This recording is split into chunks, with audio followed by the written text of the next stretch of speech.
السلام علیکم ورحمۃ اللہ وبرکاتہ۔ ہم دیکھ رہے تھے آیت نمبر 32۔ اس میں مزید اب غور و فکر کریں گے انشاءاللہ تعالی۔ حضرت ابو ہریرہ رضی اللہ عنہ سے روایت ہے کہ آپ صلی اللہ علیہ وسلم نے فرمایا، جس نے میری اطاعت کی اس نے اللہ تعالیٰ کی اطاعت کی، جس نے میری نافرمانی کی اس نے اللہ تعالیٰ کی نافرمانی کی۔ صحیح مسلم 4747۔ حضرت عائشہ رضی اللہ عنہ نے خبر دی کہ رسول اکرم صلی اللہ علیہ وسلم نے فرمایا، جس نے ایسا عمل کیا جس پہ ہمارا حکم نہیں ہے تو وہ نامقبول ہے۔ صحیح مسلم 4493۔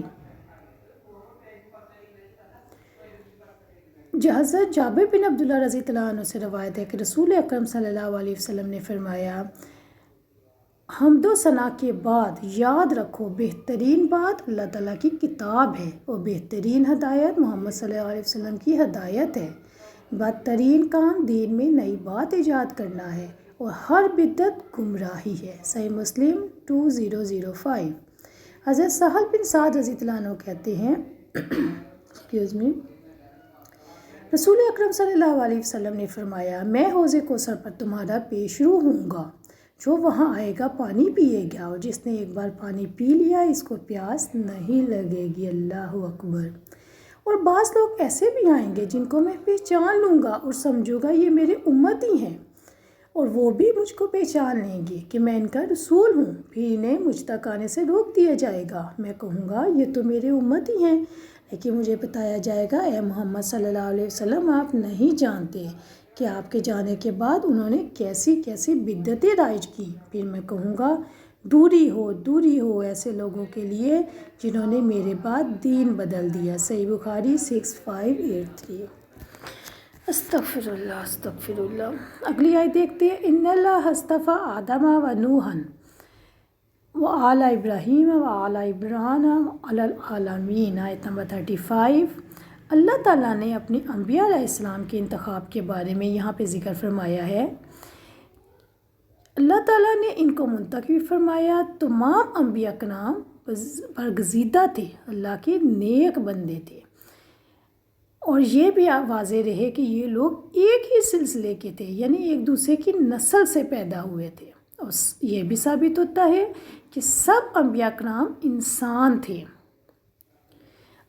شروع میں کس کا ذکر آیا ہے؟ حضرت آدم علیہ السلام کا اور حضرت نوح علیہ السلام کا۔ یہ دونوں اپنی ذاتی حیثیت میں بھی قابل احترام تھے، اور حضرت ابراہیم علیہ السلام اور حضرت عمران علیہ السلام کی ذاتی حیثیت کے علاوہ ان کی اولاد بھی قابل احترام تھی۔ اب پہلے ہم دیکھتے ہیں حضرت آدم علیہ السلام کی کیا فضیلت ہے۔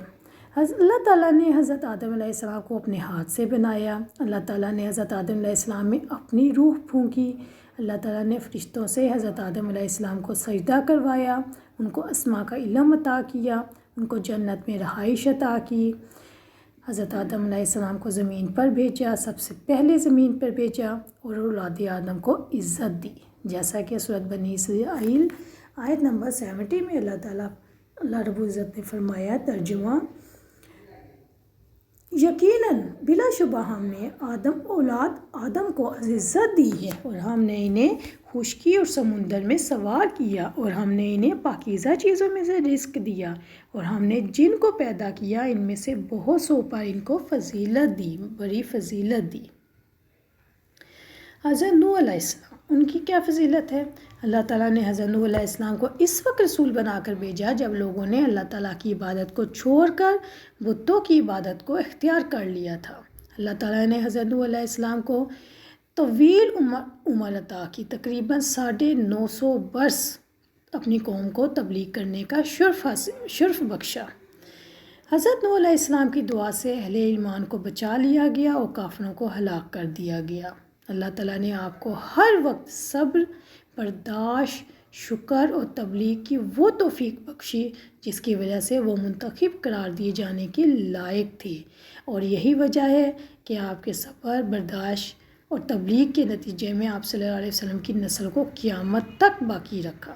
ہر زمانے میں لوگ آپ کی تعریف کرتے رہے اور کرتے رہیں گے۔ آل ابراہیم کی یہ فضیلت ہے کہ آل ابراہیم میں خود حضرت ابراہیم علیہ السلام بھی شامل ہیں، جو خلیل الرحمن ہے، خلیل اللہ کہا جاتا ہے۔ آل ابراہیم میں وہ تمام انبیاء شامل ہیں جو حضرت ابراہیم علیہ السلام کے بعد مبعوث ہوئے، وہ سب آپ کی نسل سے تھے، اور اللہ تعالیٰ نے ان کو ایسے فضائل سے نوازا کہ وہ سارے جہان میں برگزیدہ ہوئے۔ آخری نبی اور کائنات میں سب سے افضل ہستی محمد رسول اللہ صلی اللہ علیہ وسلم بھی انہی کی نسل سے تھے اور ان کی دعا کا نتیجہ تھے۔ اب آخر میں رہ جاتے ہیں آل عمران۔ آل عمران سے کون لوگ مراد ہیں؟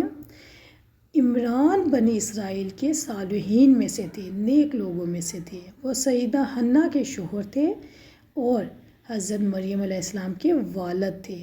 آل عمران کو بلند درجہ حضرت مریم علیہ السلام اور حضرت عیسیٰ علیہ السلام کی وجہ سے عطا کیا گیا۔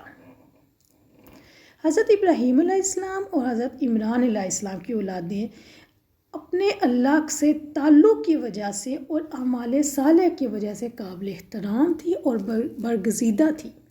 اسلام کا اصول یہ ہے کہ برکت اور احترام جو خاندان نبوت میں آتا ہے وہ خونی وراثت کی وجہ سے نہیں آتا، بلکہ نظریاتی وراثت کی وجہ سے آتا ہے۔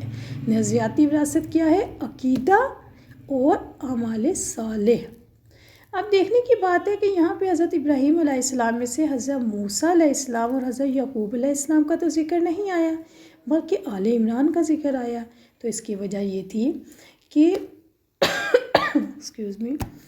حضرت موسیٰ علیہ السلام اور حضرت یعقوب علیہ السلام بنی اسرائیل یعنی یہودیوں کے پیشوا تھے، لیکن یہاں پہ بات کی جا رہی ہے عیسائیوں کے بارے میں بات کی جا رہی ہے، اس لیے یہاں پہ حضرت موسیٰ اور حضرت یعقوب علیہ السلام کا ذکر کی ضرورت نہیں ہے۔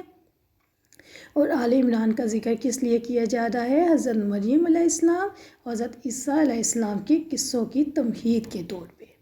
ذریۃ بعضھا من بعض، وہ ایک دوسرے کی اولاد ہے اور سب کچھ سننے والا اور جاننے والا ہے اللہ تعالیٰ۔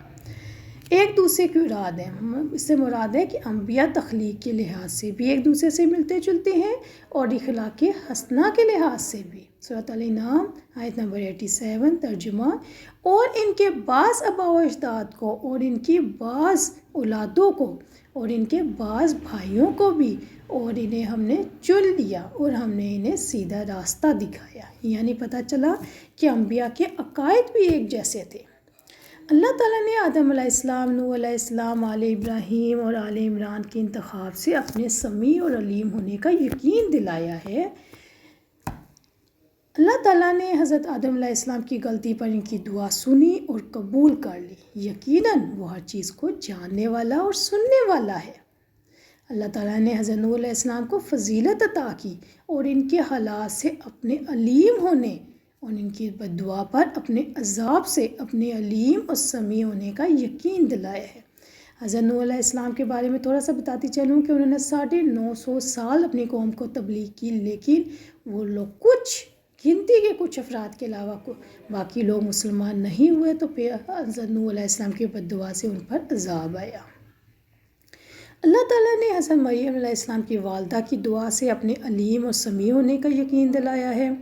حضرت مریم میں اسلام کی عبادت گزاریوں، پاکیزگی اور صداقت پر اپنے علیم اور سمیع ہونے کا یقین دلایا ہے۔ دیکھنے کی بات یہ ہے اور سوچنے کی بات ہے کہ اللہ تعالیٰ نے انبیاء کے واقعات کس لیے سنائے ہیں؟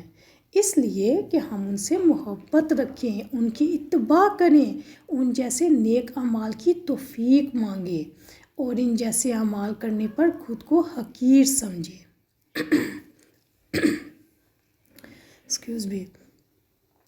اس قالت العمران، جب عمران کی بیوی نے کہا، عمران کی عورت سے مراد حضرت مریم علیہ السلام کی والدہ حنا ہے۔ حضرت مریم علیہ السلام کی والدہ کا دل ایمان کے نور سے بھرپور تھا۔ انہوں نے کیا نظر مانی کہ اے میرے رب، جو میرے پیٹ میں ہے میں نے نظر مانی ہے کہ تیرے لیے چھوڑ دوں گی، یعنی انہوں نے اپنے عزیز ترین سرمایہ کو اللہ تعالیٰ کے لیے پیش کر دیا۔ ان کی پیشکش کے ساتھ کوئی شرط و قید نہیں تھی۔ ان کی نظر میں اللہ تعالیٰ کے سوا کسی کے حق کا تصور نہیں تھا۔ وہ خالص اللہ تعالیٰ کی مسلم اور مطیع فرمان تھی اور ان کے دل میں اللہ تعالیٰ کی رضائے الہی کے جذبے کے سوا کوئی جذبہ نہیں تھا۔ محرر، چھوڑا ہوا ہوگا، یعنی چھوڑنے سے مراد کہ عبادت گاہ کی خدمت کے لیے میں اپنے بچے کو وقف کر دوں گی۔ بیت المقدس، ان دنوں پہ وہ لوگ آل عمران کی جو قوم تھی وہ بیت المقدس کے پاس آباد تھی، تو ان کا ارادہ یہ تھا کہ جو بھی میری اولاد ہوگی وہ بیت المقدس کی خدمت کے لیے میں وقف کر دوں گی۔ فتقبل منی، پس آپ مجھ سے قبول فرما لیں۔ یہ انہوں نے دعا اس وقت مانگی تھی جس وقت حضرت مریم ان کے پیٹ میں تھی کہ تم میری دعا سن رہا ہے، میری نیت و ارادے سے باخبر ہے، مجھ سے قبول فرما لیں۔ انک انت السمیع العلیم، یقیناً آپ سب کچھ سننے والے اور جاننے والے ہیں۔ انہوں نے کہا اے میرے رب، میں نے آپ کے لیے نظر مانی ہے، آپ کی رضا کے لیے، آپ کے گھر کی خدمت کے لیے میں نے اپنا بچہ آزاد کر دیا، آپ مجھ سے یہ مبارک عمل قبول فرما لیں۔